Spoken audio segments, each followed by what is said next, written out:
Hello, I'm Patrick Jamison, and in this video, I'm going to show you how to install the PGT Aluminum Awning Window. I'll demonstrate the best practices and show you where to apply the appropriate sealant. Before I dry fit the window, I want to unlock the window using the multi-point locks, open it, close it, and then lock it again to ensure that it operates smoothly. I've checked the operation of the window and dry fit in my opening. I'm ready now to apply the sealant. Apply the appropriate sealant on the flange of the window or to the buck and precast sill. For best practices, apply sealant to all three. The sealant has been applied. I can now set the window into the opening. When installing the awning window, you need a minimum of 2 people, one on the outside to hold the window and the other one on the inside to unlock, open, and begin installing it.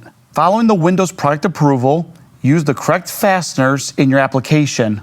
Use shims at every fastener location when needed. Shims will help keep the window square, level, and plumb. Remember to periodically check the operation of the window to ensure that it operates and locks smoothly.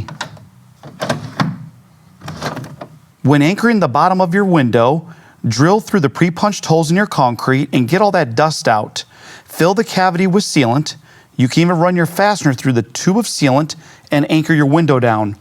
After inspection, top off each head of the fastener with sealant. As you open the sash, you'll notice your pre-punched holes in the header of the frame are not easily accessible. I'm going to show you how to disconnect the sash, slide the sash downward to get to those holes much easier. Under the sash, here's your scissor hinge that's attached. These black sleeves will pull back and slightly push down to disconnect these black slide blocks from the scissor hinge. By disconnecting the bottom of the sash, I can now pull the bottom outward, which will lower the top of the sash and give me access to those pre-punched holes in the header. To recap, I'm now showing you how to install the PGT Aluminum Awning Window. In the next video, I'm going to show you the finishing touches, including how to attach the bottom of the sash.